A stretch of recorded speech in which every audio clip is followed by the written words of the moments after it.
Hello बच्चों, नमस्कार। मैं संकल्प त्रिपाठी, आप लोगों का बायोलॉजी टीचर, आपके अपने आपके द्वारा बनाए गए उत्तर प्रदेश के number 1 platform UP board Hindi medium Vidyakul में आप सभी लोगों का भरपूर स्वागत करता हूं। तो क्या हाल चाल, कैसे हैं आप लोग? आई होप मस्त होंगे, जबरदस्त होंगे और पढ़ाई लिखाई कर रहे होंगे।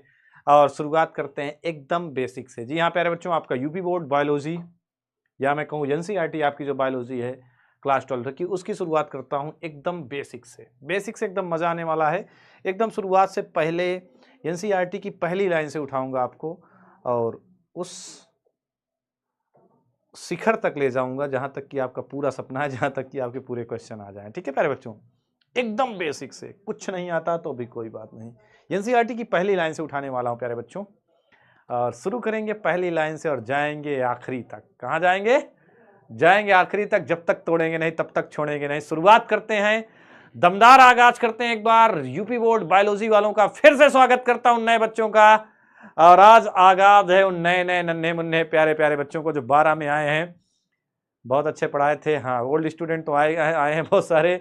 अब आज आगाज है न्यू स्टूडेंट्स का। आ जाओ सारे और शुरू करते हैं फिर से बिना किसी देरी के। जो मजा आएगा कि आप सोचोगे नहीं कि बायोलॉजी पढ़ रहे हैं। बायोलॉजी को एकदम फील करा दूंगा आपको।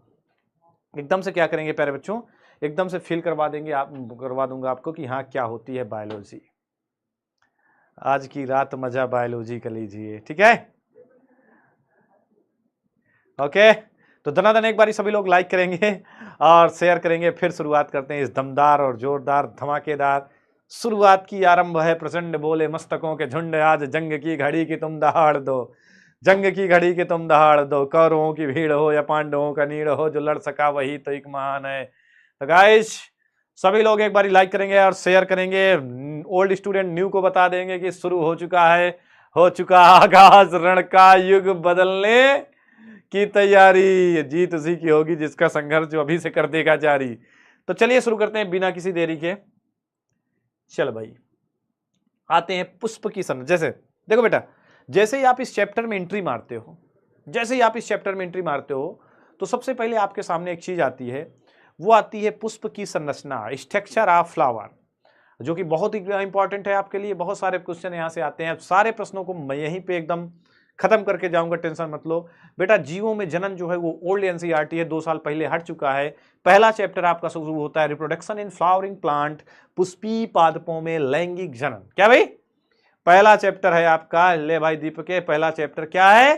पुष्पी पादपों में लैंगिक जनन, जिसमें अपन सबसे पहले पुष्प की संरचना पढ़ते हैं। क्यों? अब अगर मैं एनसीईआरटी के लाइन से शुरू करता हूं आपके लिए, कहां से शुरू करता हूं? एनसीईआरटी की लाइन से शुरू करूं तो एनसीईआरटी की लाइन से जब भी मैंने शुरू किया तो एनसीईआरटी ने सबसे पहले क्या लिखा कि पुष्प क्या है। पुष्प का हमारा नाता सदियों से है। पुष्प हमारी भावनाओं का प्रतीक है। क्यों भावनाओं का प्रतीक है? क्या करते हैं हम ऐसा कि भावनाओं को कैसे प्रकट करते हैं पुष्प से? तो क्या आप लोगों ने देखा होगा, क्यों गए चल, कहीं आप लोगों ने देखा होगा, पीछे एक इमेज देखो, 2-3 इमेज मैं दिखा दे रहा हूं। इनको देख करके आप विजुलाइज करो कि पुष्प है क्या, क्या कहना चाहता हूं मैं, एनसीईआरटी की किस लाइन पे जा रहा हूं। सभी लोग इस 2-3 इमेज को देख करके, इन 2-3 जीआईएफ मैंने लगाए हैं बहुत प्यारे प्यारे से। इन चीजों को देख करके आपके दिमाग में माइंडसेट क्या बनता है वो मुझे बताना। पुष्प से रिलेटेड, पुष्प की संरचना आपको पढ़ना है तो पुष्प से रिलेटेड कुछ मैं जीआईएफ आपको दिखा रहा हूं। इनको देखने के बाद आपके दिमाग में कौन सी लाइन बनती है वो मुझे सभी लोग बताना। पहला देखो, दिख रहा है लुक लाइक सी दिस, यहां पे दिख रहा है। वाह, क्या कहना है, किसने बनाया है मुजस्सिमा? पहला मुजस्सिमा। दूसरा ये देखो, दूसरा मुजस्सिमा दिख रहा है। चल जा तू भी इस मुजस्सिमा, ये मुजस्सिमा चल क्यों नहीं रहा है भाई? इस मुजस्सिमे में तितली उड़ेगी। Something is went wrong with this, कुछ इसके साथ गलत हुआ। नहीं, ये भी चलता मुजस्सिमा। एंड तीसरा मुजस्सिमा मैं आपको ये दिखा रहा हूं। ये क्या है? तीसरा है। ये क्या है? ये तीसरा है। और ये है आपका चौथा। भाई ये है आपका तीसरा। आप इनको देख करके तुम्हारे दिमाग में जो थॉट है वो बताना, फिर मैं बताता हूं कि इसका रीजन क्या है, ये क्यों मैं लाया, क्या कारण है। ठीक है? क्या कारण है फिर मैं आपको बताऊंगा। फिर आता हूं अगली बार। तो फिर लास्ट इमेज में आपको लास्ट जीआईएफ दिखा रहा हूं। ये क्या दिख रहा है? ये इससे आपके दिमाग में क्या आ रहा है? ये लास्ट वाला। चल बे, ओहो, खच खच कुछ हो रहा है इस पे कुछ गिर रहा है, कुछ आ रहा है, कुछ जा रहा है, कुछ बन रहा है। ठीक है? समझ रहे हो? कुछ आ रहा है, कुछ जा रहा है। फिर ये मुजस्सिमा, अगला मुजस्सिमा दिखाया मैंने। अब ये क्यों दिखाया, क्यों दिखाया, अब रीजन सुनो। तो भाई एनसीईआरटी ने पहली लाइन, एनसीईआरटी ने पहली लाइन क्या लिखी, एनसीईआरटी की लाइन से स्टार्ट किया है मैंने। एनसीईआरटी ने पहली लाइन लिखी कि पुष्प हमारी भावनाओं के प्रतीक हैं। सदियों से हम पुष्पों से परिचित हैं और ये जो पुष्प हैं ये हमारी भावनाओं के प्रतीक रहे हैं। अलग अलग रंग के पुष्प अलग अलग भावनाओं के प्रतीक हैं। हमने कहा कि कुछ लोग क्या करते हैं, पुष्प भावनाओं को कैसे प्रकट करते हैं, तो पुष्प के द्वारा हम क्या करते हैं, लाल रंग का पुष्प हमारे प्रेम का प्रतीक है, उस पुष्प का गुच्छा देकर के हम अपने प्यार का इजहार करते हैं। क्या करते हैं, प्यार का इजहार करते हैं। ठीक सर, इसमें इंपॉर्टेंट टॉपिक क्या है, तो इसमें इंपॉर्टेंट टॉपिक एनसीईआरटी की पहली लाइन कि पुष्प हमारी भावनाओं से बहुत पहले से जुड़े हैं। लाल पुष्प प्रेम का प्रतीक है, इसके द्वारा हम प्रेम का इजहार करते हैं। इसके बाद मैंने देखा कि पुष्प के द्वारा हम श्रृंगार भी करते हैं। पुष्पों के द्वारा क्या किया जाता है, श्रृंगार भी किया जाता है। अगला मैंने कहा कि पुष्पों को भावनाओं का प्रतीक है, तो हम अपने आराध्य को, अपने देवताओं को भी पुष्प क्या करते हैं, अर्पित करते हैं। ये एनसीईआरटी किसी ने पढ़ी होगी तो लिखा है ना, अपने आराध्य को भी अर्पित करते हैं, वो ये बता रहा है। लेकिन लेकिन लेकिन लेकिन लेकिन लेकिन एक चीज सबसे बड़ी बात है कि हमने कहा कि पुष्प ये तो हमारी भावनाएं हैं पुष्प को लेकर के, लेकिन वास्तव में पुष्प क्या है, एक पौधे के लिए पुष्प क्या है, उस बारे में बात करें। भाई पुष्प की अभिलाषा मैंने आप लोगों को कई बारी बताई, आज फिर से एक बारी बताता हूं वही बात कि पुष्प भले ही हमारे लिए भावनाओं का प्रतीक है, लेकिन पुष्प ये नहीं कहता, पुष्प कहता है चाह नहीं मैं सुर बालों के गहने में गूथा जाऊं। देखो ये सुर बालों के गहने में गूथा है ना, ये गहने, इसके गहने में देखो गूथा हुआ है एकदम। चाह नहीं मैं प्रेमी माला बिथ प्यारी को ललचाऊं, चाह नहीं मैं देवों के सिर चढ़ूं भाग्य पर इठलाऊं, मुझे तोड़ लेना बनमाली उस पथ पर देना तुम फेंक मातृभूमि पर शीश चढ़ाने जहां पर जाए वीर अनेक। तो एक पौधे के लिए पुष्प क्या है गाइस, तो एक पौधे के लिए पुष्प ये सब नहीं है, ये तो हमारी भावनाओं के लिए है।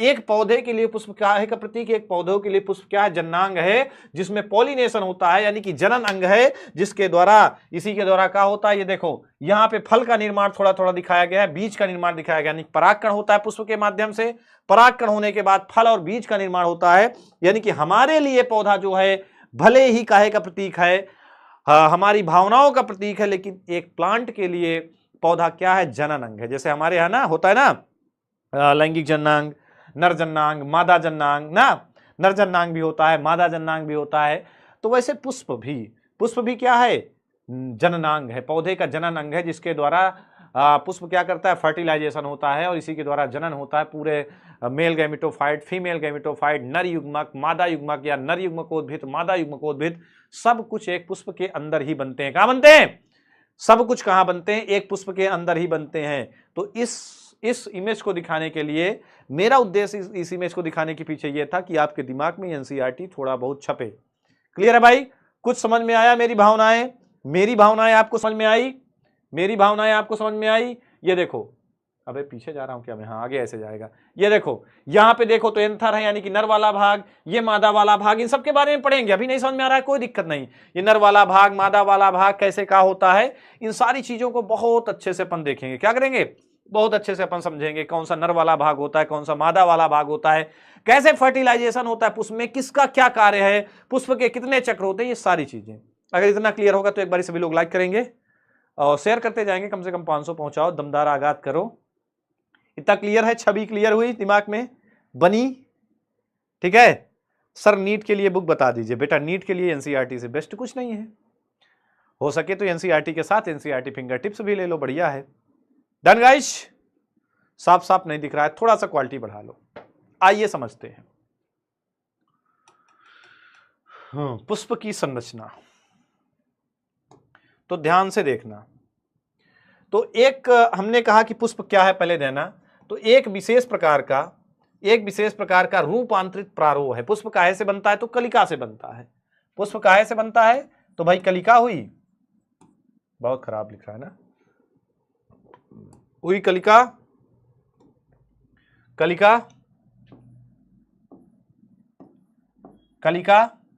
कलिका से बन जाएगा क्या, पुष्प बन जाएगा।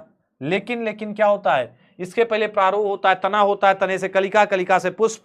अब ये जो पुष्प होता है तो विशेष प्रकार का रूपांतरित प्रारोह है। एक पूर्ण पुष्प में कितने चक्र होते हैं, 4 चक्र।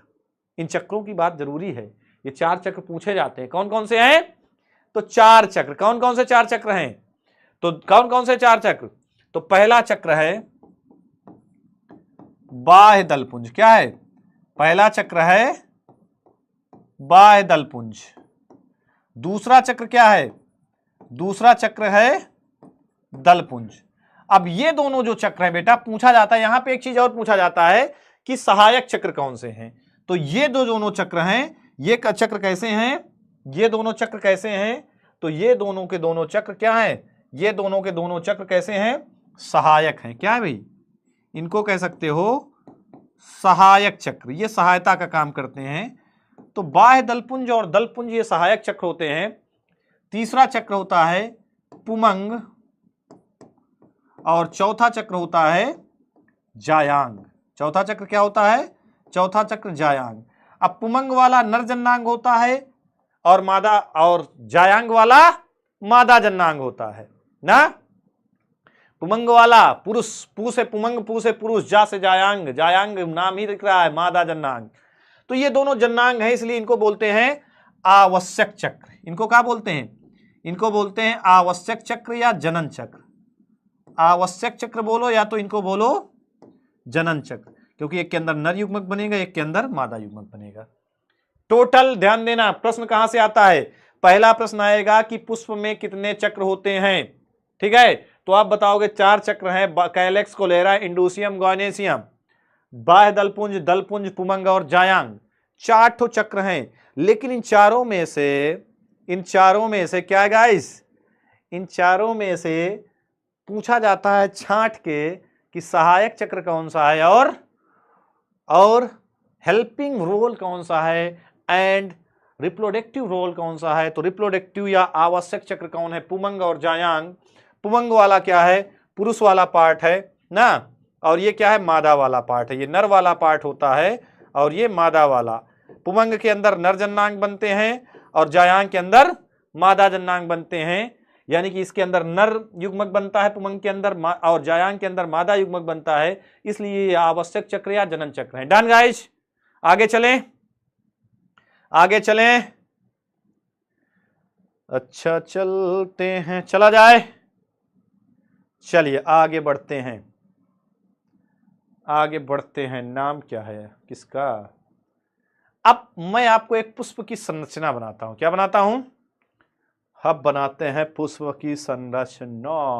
इतना स्क्रीनशॉट आप ले सकते हो। Now take screenshot for this.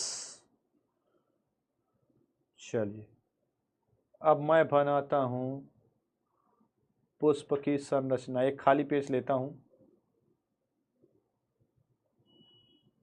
और बनाता हूं पुष्प की संरचना। इधर खाली था क्या? यहां बनाता हूं पुष्प की संरचना। चलिए बनाते हैं पुष्प की संरचना। क्या बनाते हैं? स्ट्रक्चर ऑफ फ्लावर, पुष्प की संरचना। तो अगर अपन पुष्प की संरचना में आए, ध्यान से देखना, अगर अपन पुष्प की संरचना में आए तो सबसे पहले मादा वाला पूरा पार्ट मैं आपके लिए बनाए दे रहा हूं। हटबे,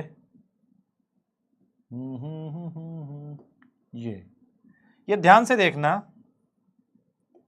इधर ध्यान से देखना। ये पूरा पार्ट कौन सा है? मादा वाला बना दिया। मादा वाले पार्ट में क्या क्या होता है? तो सबसे ऊपर की साइड पे जो आपको दिख रहा है, कहां दिख रहा है? सबसे ऊपर की साइड में जो आपको दिख रहा है, इसका नाम क्या है? इसका नाम है, ये वर्तिका का अग्रभाग है, तो इसका नाम है वर्तिका अग्र। क्या है भाई? वर्तिका का अग्रभाग, वर्तिका, वर्तिकाग्र। और ये पूरी क्या है? ये पूरी है वर्तिका। ये है अंडाशय, और अंडाशय के अंदर का पाए जाते हैं। अंडाशय के अंदर जो दिख रहा है ये है बीजांड। ये क्या है? बीजांड। वर्तिका, वर्तिकाग्र, अंडाशय और बीजांड। ध्यान देना, वर्तिका, वर्तिकाग्र, अंडाशय और बीजांड, इन सब को मिला करके क्या बोला जाता है? इन सब को मिला के अपन क्या कह सकते हैं? इन सब को मिला के अपन क्या कहते हैं? स्त्री केसर। इन सब को मिला के क्या बोलते हैं? इन सब को मिला के बोला जाता है स्त्री केसर। और जब कई सारे स्त्री केसर हो जाते हैं तो बनता है क्या? जायांग। जब कई सारे स्त्री केसर हो जाते हैं तो बनता है जायांग, यानी कि मादा जन्नांग। जायांग क्या है? तो कहोगे जायांग क्या है गाइस? तो जायांग है मादा जन्नांग। क्या भाई? मादा वाला जननांग है, पुष्प का मादा जननांग है जायांग। ठीक है, डन। अब बताता हूं आपको नीचे वाले पार्ट, सबसे नीचे पे ले चलता हूं। तो सबसे नीचे पे अगर आप आएंगे तो कुछ ऐसा स्ट्रक्चर आपको मिलेगा, कुछ ऐसा स्ट्रक्चर मिलेगा, और ये ऐसे आपको मिलेगी हरी हरी पत्तियां, हरी हरी पत्तियों वाला मिलेगा। इस हरी पत्तियों वाले को क्या बोलते हैं, ये हरी पत्ती वाला रहेगा। ऐसे ही टोटल पूरा हरा रहेगा। कैसा रहेगा ये टोटल पूरा का पूरा, कैसा रहेगा, तो टोटल पूरा का पूरा हटबे, ये टोटल पूरा का पूरा क्या रहेगा, हरा भरा रहेगा। क्या रहेगा गाइस, बहुत खराब हो रहा है क्या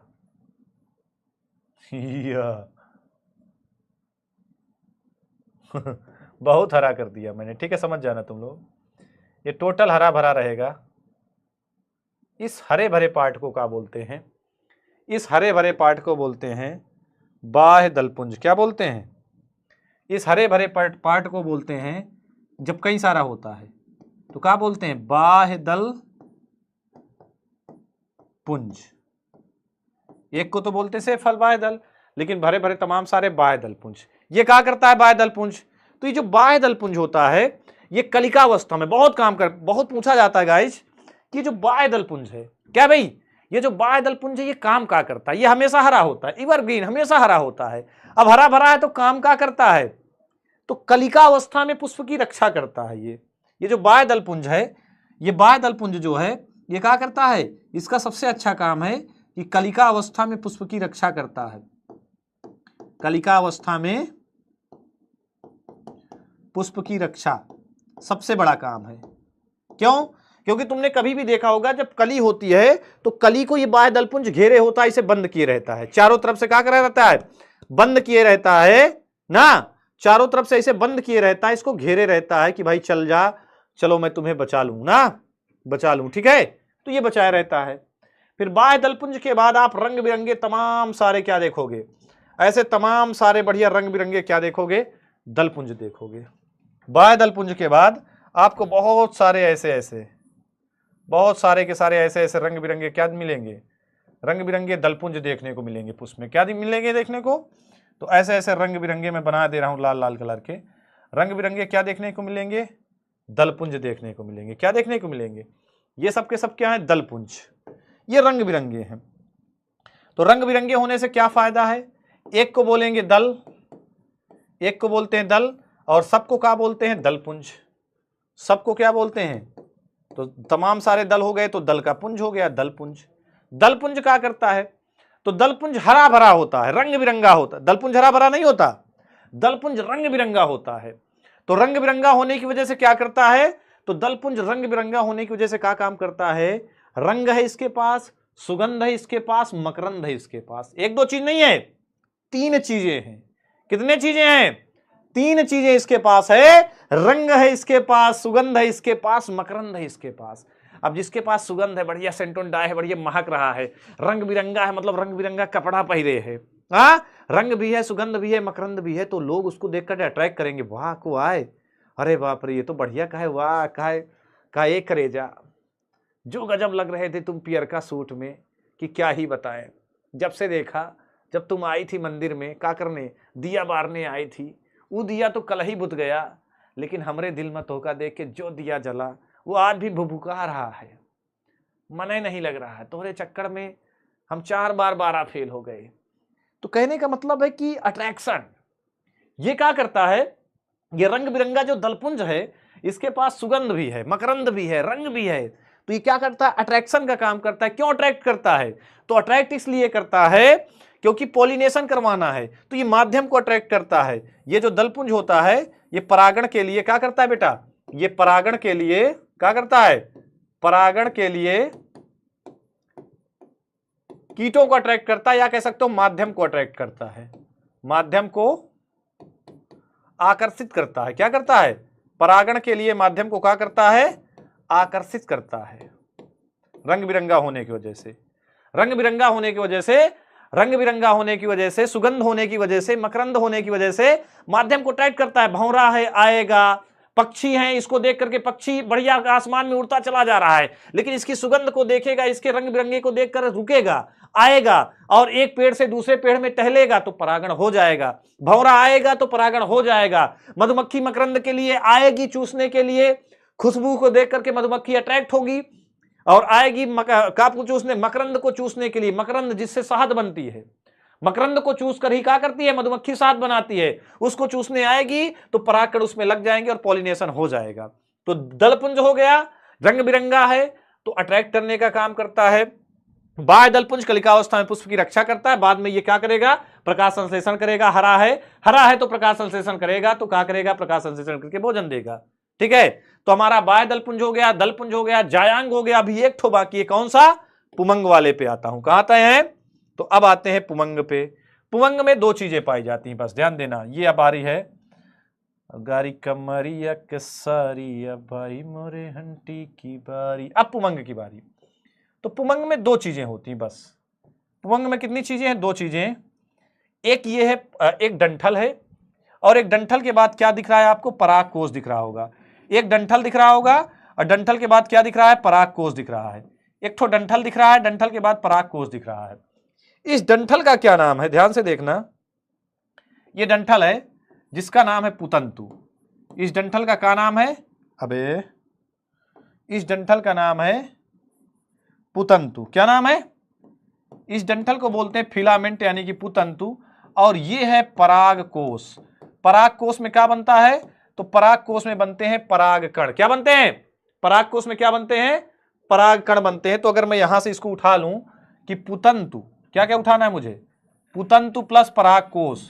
पुतंतु और पराग कोष से मिलकर के क्या बनता है, पुंकेसर बनता है। क्या बनता है, पुतंतु और पराग कोष से मिलकर के पुंकेसर बनता है। और बहुत सारे पुंकेसर मिलकर के क्या बनाते हैं, तो बहुत सारे पुंकेसर मिलकर के बनाते हैं पुमंग। और पुमंग क्या है, तो पुमंग है नरजन्नांग। क्या है, पुमंग क्या है, तो पुमंग है नरजन्नांग। डन गाइस, पुमंग क्या है, पुमंग है नरजन्नांग।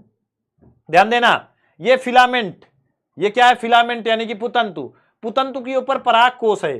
पराग कोष में क्या होता है, तो पराग कोष में बहुत सारे परागकण होते हैं। एंथर में पॉली ना फॉर्मेशन ऑफ पोलन ग्रेन, यहाँ पे परागकण बनते हैं। परागकण बनने के बाद ये एंथर फट जाता है, परागकण बाहर आते हैं और वर्तिकाग्र में पहुंचते हैं, यहाँ पे पहुंचते हैं। उसको क्या बोलते हैं, परागण ना, उसको क्या बोलते हैं, परागण, जिसको मैं बहुत अच्छे से पढ़ाऊंगा अगले लेक्चर में, पॉलिनेशन ना। डन, तो ध्यान देना, एक ठो है डंठल, डंठल के ऊपर गोल गोल क्या है, एंथर है। गोल गोल क्या है, एंथर है। एंथर का मतलब क्या है, पराग कोष है। तो पुतंतु और पराग कोष से मिलकर बनता है पुंकेसर। बहुत सारे पुंकेसर को मिलकर के पुमंग बनता है। और ये पुमंग अपन का क्या है, नरजन्नांग। पुमंग क्या है, नरजन्नांग। वर्तिका, वर्तिकाग्र, अंडाशय और बीजांड से मिलकर बनता है स्त्री केसर। और स्त्री केसर जायांग है यानी कि मादा जन्नांग। तो यहां से आपके चारों चक्र दिख रहे हैं। चार के चारों चक्र पूरे हो गए ना, चार के चारों चक्र पूरे हो गए ना। अब यहां पे पुष्प ऐसा लग रहा है बैठा है, तो इसको बोलते हैं पुष्पासन। क्या बोलते हैं, इसको क्या बोलते हैं, इसको बोलते हैं पुष्पासन। क्या बोलते हैं, पुष्पासन बोलते हैं। ठीक है, लाइव क्लास कब चलता है बेटा, लाइव क्लास ही तो चल रहा है, लाइव तो ना चल रहा है। ठीक है, तो इसी से रिलेटेड एक गाना मैंने कहा था, आप लोगों को सुनाया था, क्या, पॉलिनेशन से रिलेटेड।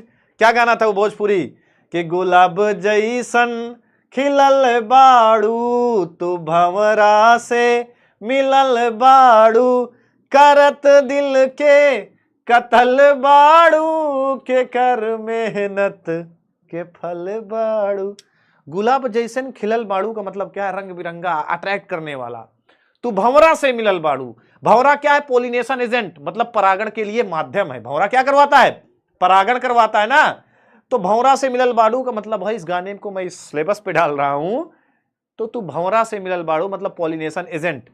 गुलाब जैसे खिल रही हो तो भंवरा पॉलिनेशन एजेंट, भंवरा से मिलल बाड़ू, तू भंवरा से मिल रही है, मतलब कहने का मतलब है कि तू पॉलिनेशन एजेंट को अट्रैक्ट कर रहा है। ये रंग बिरंगा क्यों है, कि पॉलिनेशन एजेंट को, यानी कि परागकण के लिए, जो परागण के लिए जो माध्यम है, उसको अपनी तरफ खींच रहा है।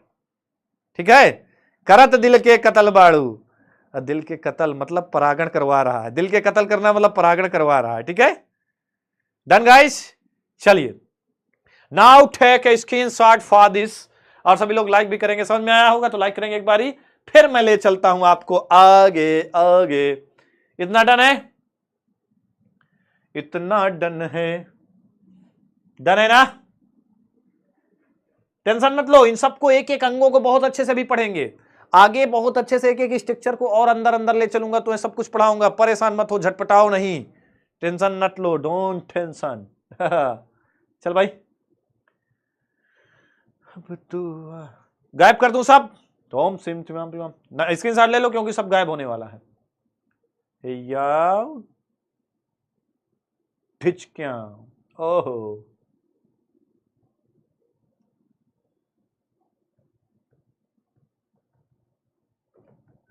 चलिए अब मैं आपको ले चलता हूं यहां पे।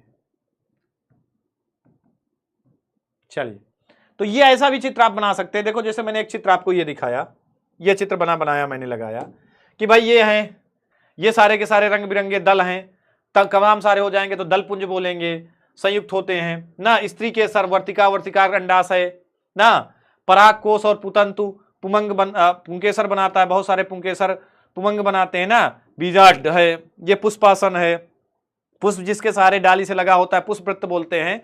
ऐसे करके भी आप बना सकते हो, ऐसे करके भी आप बना सकते हो, ऐसे भी ड्रा कर सकते हो, वैसे भी ड्रा कर सकते हो। ठीक है अंजू बेटा, एक बारी फिर से पढ़ लेना, ठीक है? ऐसे भी ड्रा कर सकते हो।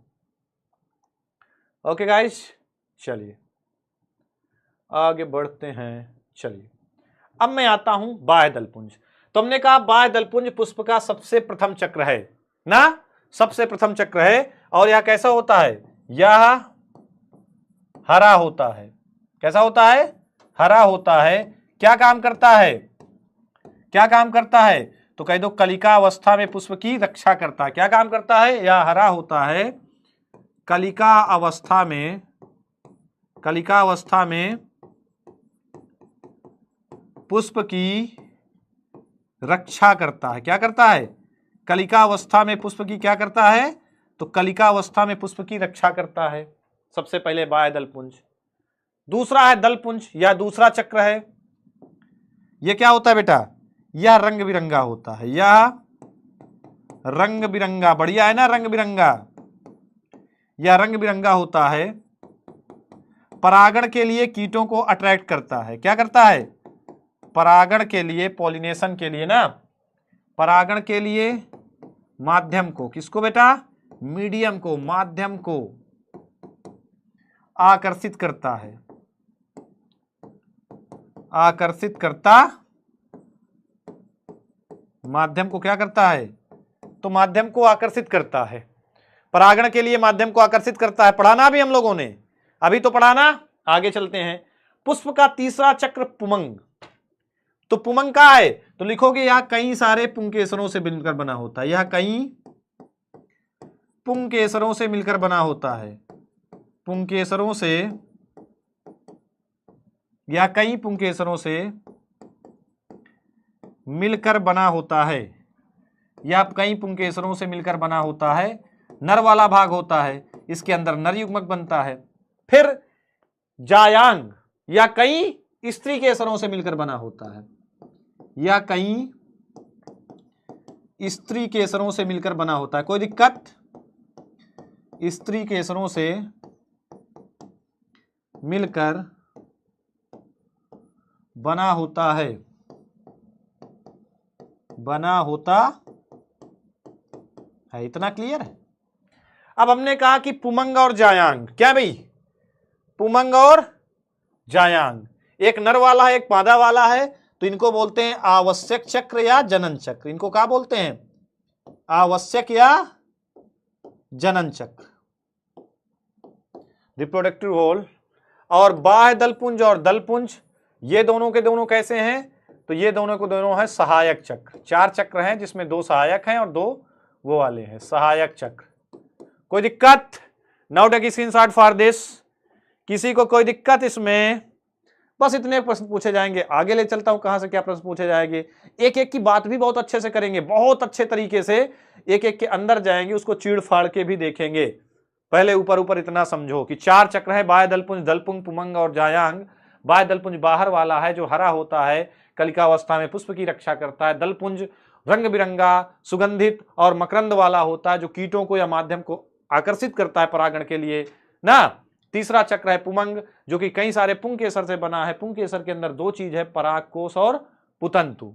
ये कौन सा है? नर वाला पार्ट है, इसके अंदर परागकण बनेगा। जायांग का है चौथा चक्र, कई सारे स्त्री केसरों से मिलकर बना होता है। स्त्री केसर के अंदर क्या होता है? वर्तिका, वर्तिका, अंडाशय, बीजांड, इसको आगे पढ़ेंगे। ये मादा वाला चक्र है, ठीक है, इसके अंदर मादा युग्मक बनता है, इसके अंदर नर युग्मक बनता है। कोई दिक्कत? कोई दिक्कत भाई? कोई दिक्कत? पुष्पम क्लियर है भाई? लाइक करते जाओ, क्लियर है तो। हमको नहीं पहचान रहे हैं। डन, चलिए आगे बढ़, ले चलता हूं, ले चलो जहां फट रहा हो। चल बे गायब हो। चलो भाई, अब देखिए जननांगों के आधार पर पुष्प कितने प्रकार के होते हैं। तो जननांगों के आधार पर पुष्प दो ही प्रकार के होते हैं, एक लिंगी, द्विलिंगी ना। एक लिंगी और द्विलिंगी। कहा है एक लिंगी, कहा है द्विलिंगी ना। एक लिंगी का मतलब है जिसके अंदर एक ही लिंग हो, नर वाला भाग या मादा वाला भाग ना। एक लिंगी का मतलब है जिसमें जायांग अथवा पुमंग में से, जायांग अथवा पुमंग में से केवल एक चक्र उपस्थित हो, या तो जायांग हो या तो पुमंग हो, केवल एक चक्र उपस्थित हो, केवल एक चक्र उपस्थित हो, उसको क्या बोलते हैं? उसको बोलते हैं एक लिंगी। अब इसका एग्जाम्पल बहुत होता पूछा जाता है, बताओ इसका एग्जाम्पल। एक लिंगी पुष्प का एग्जाम्पल बताओ जिसमें या तो जायांग होगा तो मादा वाला पुष्प है वह, या तो पुमंग होगा यानी कि नर वाला। नर मादा पुष्प अलग अलग रहेंगे। जैसे आदमी एक लिंगी है ना, आदमी का है एक लिंगी है, नर अलग है मादा अलग है। नर जननांग या तो होते हैं किसी के अंदर, या तो किसी के अंदर मादा जननांग होते हैं। द्विलिंगी आदमी नहीं पाओगे, द्विलिंगी नहीं पाओगे, ठीक है। सर मेरे दोस्त के पास न मादा वाला अंग है न पुरुष वाला। ऐसा भी हो सकता है कि नर मादा दोनों नहीं है, थोड़े बहुत है, लेकिन दोनों कंप्लीट नहीं पाओगे, ठीक है। तो एग्जाम्पल इसका क्या है एक लिंगी पुष्प का? तो एक लिंगी पुष्प का एग्जाम्पल है पपीता और तरबूज, वाटरमेलन एंड पपाया। अगर आप पपीता सिंगल पौधा लगाते हैं तो जल्दी से उसमें फर्टिलाइजेशन नहीं होता, क्योंकि पता लगा नर वाले पुष्प है उस पे मादा वाले पुष्प नहीं है, तो कैसे फर्टिलाइजेशन होगा? या मादा वाला लगा दिया तो नर वाला नहीं है पास में, कम से कम 2-3 पपीता के पेड़ होंगे तभी जाकर के क्या होगा? फर्टिलाइजेशन होगा। जैसे बचपन में मैंने लगा दिया था, एक तो पेड़ लगाया, बड़ा सेया पाला, रोज खाद डालूं, रोज पानी डालूं, बाद में फले नहीं आए। हम कहा अरे दुकानदार ठग ली सार, बताओ बेकार दे दी, फरे वाला नहीं बिना फरे वाला दे दी। बाद में पता चला कि तो एक लिंगी है, अकेले कैसे काम होगा? अकेले होगा कैसे? नहीं होगा। अब द्विलिंगी का है उभयलिंगी, या इसी को बोलते हैं उभय मतलब दुई। उभयलिंगी या द्विलिंगी एक के बात है, बाइसेक्सुअल।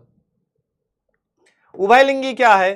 तो जिस पुष्प में का हो जिसमें जायांग और पुमंग दोनों चक्र उपस्थित हो ना, जिसमें जायांग व पुमंग, जायांग व पुमंग दोनों चक्र उपस्थित हो। क्या हो? दोनों चक्र उपस्थित हो, दोनों के दोनों चक्र क्या हो? उपस्थित हो, वो है द्विलिंगी। नर मादा दोनों एक में हो ना, नर मादा दोनों एक में हो। इसका भी एग्जाम्पल पूछा जाता है गाइस। चलिए इसका एग्जाम्पल बताएंगे मुझे।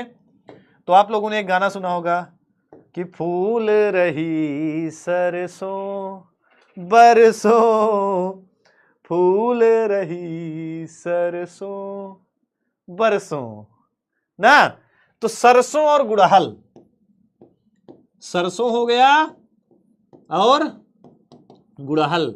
अगर ध्यान से देखोगे तुम लोग गुड़हल और सरसों को, गुड़हल और सरसों को अगर ध्यान से देखोगे तो इसमें तुम्हें एंथर वाला पार्ट दिखेगा, यानी कि इनमें ये वाला पार्ट भी दिखेगा, ये डंठल वाला और एंथर वाला पार्ट भी दिखेगा, साथ में स्टिग्मा वाला ये वाला पार्ट भी दिखेगा। दोनों ही दिखाई देंगे, नर और मादा दोनों के दोनों, ठीक है, सरसों गुड़हल में। अब कह दो गुरुजी ऐसा कोई जंतु जो द्विलिंगी हो, केचुआ लिखो ना, केचुआ द्विलिंगी पुष्प थोड़े है, केचुआ तो जंतु है, ये केचुआ लाया हूं। चल भाई इतना स्क्रीनशॉट ले लो, फिर मैं दिखाता हूं द्विलिंगी जंतु। नहीं पहले एक चीज और बता दूं फिर दिखाता हूं द्विलिंगी जंतु। एक चीज और आपको बता दूं, क्या बता दूं कि भाई एक चीज और आता है, क्या आता है, एक चीज और आता है, क्या आता है, जो कई बारी मैंने बताया है कि एक चीज और आती, कंप्लीट फ्लावर, इनकम्प्लीट फ्लावर, अपूर्ण पुष्प और पूर्ण पुष्प, अपूर्ण पुष्प और पूर्ण पुष्प। What is the complete flower, what is incomplete flower. तो हमने कहा तुम्हारा शादी हुआ तब तुम कंप्लीट नहीं हो, तुम्हारे एक लड़का हुआ तब भी तुम इनकम्प्लीट हो, कंप्लीट नहीं हो, भी लड़की नहीं हुई, या तुम्हारी शादी हो गई लड़का हो गया तो लड़की नहीं हुई तब इनकम्प्लीट हो, या शादी नहीं हुई तब भी इनकम्प्लीट हो। इनकम्प्लीट अपूर्ण पुष्प का मतलब क्या होता है, जिसमें ये हम दो हमारे दो हो गए तब पूर्ण हो जाओगे, तुम दुई तुम्हारे दुई मतलब 4 चक्र पूरे ना, हम दो हमारे दो पूरा, लेकिन तुम और तुम्हारे दो नहीं है तो अपूर्ण हो। अपूर्ण का मतलब एक या एक से अधिक चक्र अनुपस्थित, एक या एक से अधिक चक्र अनुपस्थित, मतलब या तो नर वाला पार्ट ना हो, मतलब जायांग ना हो, पुमंग ना हो, दलपुंज ना हो, बाय दलपुंज ना हो, एक या एक से अधिक चक्र जहां पे अनुपस्थित होते हैं उसको बोलते हैं अपूर्ण पुष्प। पूर्ण पुष्प क्या है, चारों चक्र उपस्थित, जिसमें बाय दलपुंज भी हो, दलपुंज भी हो, जायांग भी हो, पुमंग भी हो, जिसमें क्या है बेटा, चारों चक्र उपस्थित हैं। चारों चक्र जिसमें उपस्थित है वो क्या है, कंप्लीट फ्लावर है, हम दो हमारे दो, बाय दलपुंज भी है, दलपुंज भी है, जायांग भी है, पुमंग भी है, चार के चारों है पूर्ण पुष्प। तुम दुई तुम्हारे दुई तुम पूर्ण हो गए। अब तुम दुई तुम्हारे एक तो पूर्ण नहीं हो, या तुम दो नहीं हुए तब भी अपूर्ण हो, एक या एक से अधिक चक्र अनुपस्थित हो, बाय दलपुंज ना हो, दलपुंज ना हो, जायांग ना हो, पुमंग ना हो तो अपूर्ण पुष्प। ठीक है, now take screenshot for this, इसका स्क्रीनशॉट ले लो। लव यू बेटा। सर आप कब पूर्ण हो गए मैं कब पूर्ण होंगे पता नहीं। पूर्ण विदा पूर्ण विदम पूर्ण मेवा वशिष्ठे पूर्ण चल भाई टच गायब हो जा। आइए दिखाता हूं। अब अगर ध्यान से देखना गाइस, ध्यान से देखना, तो ये दिख रही का जोंक, अरे जोंक ना है, अबे का है, ई केचुआ है। का है केचुआ, केचुआ का होता है, तो केचुआ होता है द्विलिंगी जंतु। कैसा है, इसमें नर मादा दोनों साथे में है। काश तुम्हारे साथ भी ऐसा होता, तुम लोग भी द्विलिंगी होते तो कोई दिल ना टूटता किसी का ना। कहते नहीं कि काश अगर ऐसा होता, दो दिल होते सीने में, एक टूट भी जाता प्यार में, तकलीफ ना होती जीने में। दो दिल का मतलब नर मादा एक ही में, साथ जिएंगे साथ मरेंगे, छोड़ेंगे ना हम तेरा साथ हो साथी मरते दम तक, साथ जियोगे साथ मरोगे। केचुआ में क्या होता है गाइस, एक तरफ होता है नर और एक तरफ होती है मादा, और ये बीच में सीटा है, ये नर और मादा का जोड़ है, सीटा या सीटी बोलते हैं। काफी ध्यान से देखना, यहीं से एक दूसरे से जुड़े हैं। अगर हम इसको यहां से खच्च से काट देंगे तो नर अलग मादा अलग, लेकिन कतई ऐसी गलती नहीं करना। नर और मादा को अलग कर दिया तो पाप लगेगा। क्या लगेगा, पाप लगेगा ना, पाप लग जाएगा, और तुम्हारे साथ भी ऐसा हो जाएगा, तुम्हारे साथ भी ऐसा हो जाएगा। वो तुम लोगों ने वाल्मीकि का पहला श्लोक सुना था ना, कि एक बहेलिया था, उसने कौंच के जोड़े में, कौंच के जोड़ा आपस में मैथुन क्रिया कर रहा था, एक को मार दिया मर गया, तो दूसरा वाला बेचारा मन तड़पने लगा, वो होता नहीं, तो उनके मुंह से पहला श्लोक निकला, क्या निकला था, मां निषाद प्रतिष्ठाम तम गमम सापसती समा यत कौंच मिथुनादेकम अवधि काम मोहितम। हे निषाद तूने काम में मोहित इन कौंच पक्षियों के जोड़े में एक को मार दिया। मां निषाद प्रतिष्ठाम तम गमम सापसती समा यत कौंच मिथुनादेकम अवधि काम मोहितम, वो पहला श्लोक था।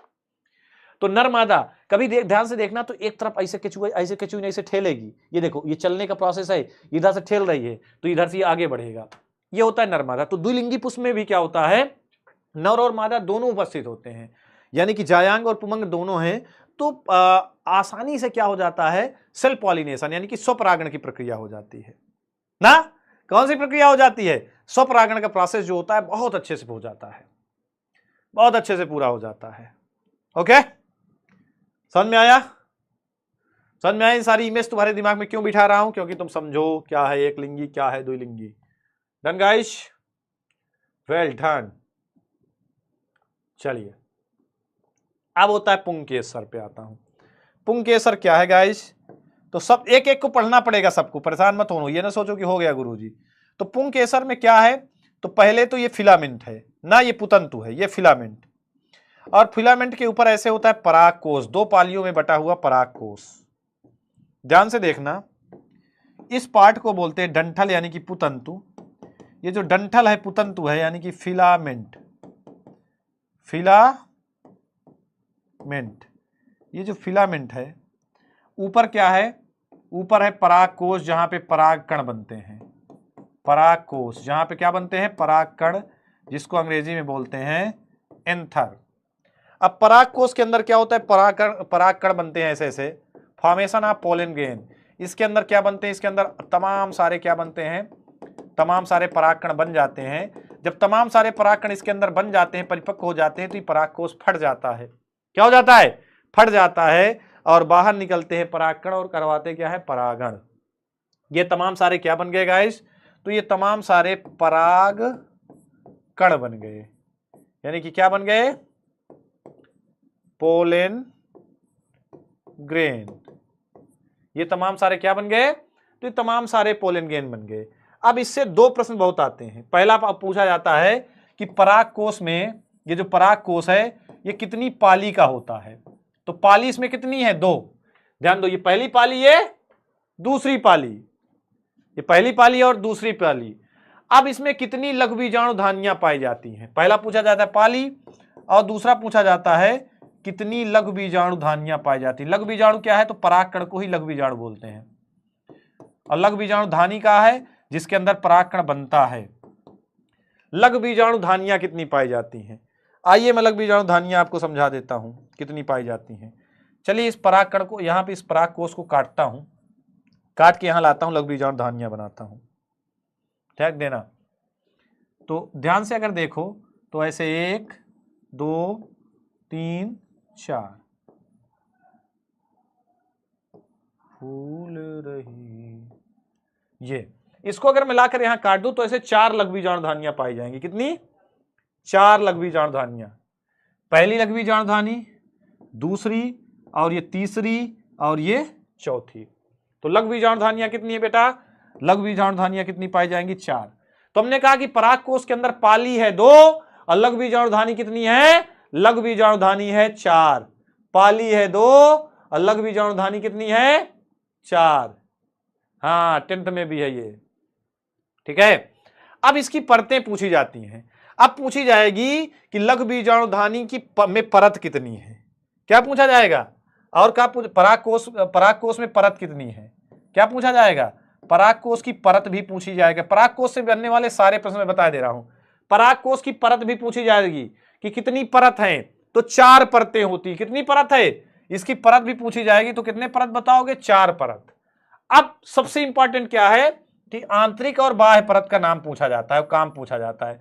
तो सबसे बाहर वाली परत को बोलते हैं क्या? एपिडर्मिस। ये सबसे बाहर वाली परत है, बाह्य त्वचा यानी कि एपिडर्मिस।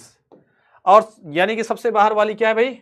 सबसे बाहर वाली है एपिडर्मिस। इसका काम क्या है? इसका काम भी पूछा जाता है। तो इसका काम है परागकोश की सुरक्षा करना। क्या काम है इसका? इसका काम है परागकोश की सुरक्षा करना। अब सबसे अंदर वाली परत का नाम भी पूछा जाता है। चलिए अंदर वाली परत बनाए दे रहा हूं इस कलर से, सफेद कलर से अंदर की परत बनाए दे रहा हूं। ये हो गई अंदर की परत। चल बे बन, ये अंदर की परत बनाए दे रहा हूं व्हाइट कलर से टेढ़ी मेढ़ी। ये हो गई अंदर की परत, ध्यान देना, ये हो गई अंदर की परत। इसका नाम और इसका काम भी पूछा जाता है। अंदर वाली परत क्या नाम है इसका? तो इसका नाम है टेपिटम। क्या नाम है इसका? नाम क्या होता है? तो इसका नाम है टेपिटम। टेपिटम क्या काम करती है ये? तो टेपिटम के अंदर लघु बीजाणु मात्र कोशिका है, जिससे लघु बीजाणु यानी कि परागकण बनते हैं। तो परागकण बनेंगे तो बनने के बाद वो जीवित हैं, उनको खाना चाहिए। तो खाना कौन देगा? टेपिटम देगा। तो टेपिटम क्या करती है? तो टेपिटम करती है परागकणों को पोषण देती है। क्या करती है? परागकणों को पोषण।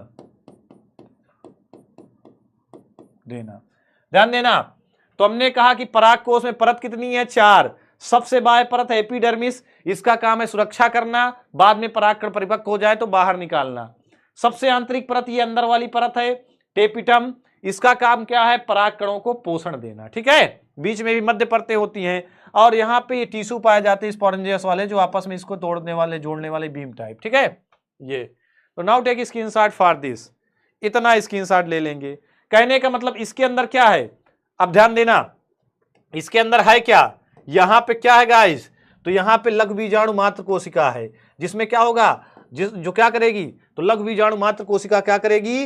अर्धसूत्री विभाजन द्वारा लघु बीजाणु यानी कि परागकण बनाएगी। ये क्या है? लघु बीजाणु मात्र कोशिका है यहां पे, जो क्या करेगी? अर्धसूत्री विभाजन द्वारा लघु बीजाणु यानी कि परागकण बनाएगी। क्या बनाएगी? परागकण बनाएगी। ये अंदर क्या है इसके? तो अंदर हमने कहा ये क्या है? लघु बीजाणु मात्र कोशिका, लघु बीजाणु मात्र कोशिका, माइक्रोस्पोर मदर सेल, या कह सकते हो pollen mother cell, PMC, pollen mother cell, जो अर्धसूत्री विभाजन द्वारा क्या बनाएगी? ये अर्धसूत्री विभाजन द्वारा लघु बीजाणु बनाएगी। क्या बनाएगी? लघु बीजाणु बनाएगी। ठीक है गाइस, इतना नरजन्नांग, इतना वो करते हैं आज के लिए बेटा इतना ही। स्क्रीनशॉट ले लो इसको। और इसी तरह शेड्यूल मैं आपको बता दूंगा। सभी लोग चैनल को सब्सक्राइब कर देंगे और कमेंट सेक्शन पे कमेंट जरूर करेंगे कि आज की क्लास कैसी लगी, और आगे की क्लास आप लोग चाहते हैं तो पहला चैप्टर मैं आपको विथ एनसीईआरटी की एक एक लाइन गारंटी लेता हूं, डंके की चोट पे यहां खड़ा होकर के बोलता हूं कि एनसीईआरटी की एक लाइन या एनसीईआरटी की एक टेबल या एनसीईआरटी का कोई भी प्रश्न बकाया नहीं रह जाएगा, जिससे आपके हर एग्जाम की तैयारी हो जाएगी, तो पढ़ा दूंगा। ठीक है प्यारे बच्चों, तो कमेंट सेक्शन पे कमेंट करना ना भूलें। नेक्स्ट टॉपिक में जरूर आपके लिए लेकर आऊंगा। कितने लोग नेक्स्ट टॉपिक का इंतजार कर रहे हैं आगे के लिए, यानी कि लघु बीजाणु जनन, जो कि बहुत इंपॉर्टेंट टॉपिक है, 3D में पढ़ाने वाला हूं, तो कितने लोग इंतजार कर रहे हैं? वो लोग भी कमेंट करेंगे वीडियो एंड होने के बाद, यानी कि क्लास एंड होने के बाद, और लाइक करेंगे, शेयर करेंगे। और तब तक के लिए अलविदा। हंसते रहें, मुस्कुराते रहें, पढ़ाई लिखाई करते रहें। Love you all guys.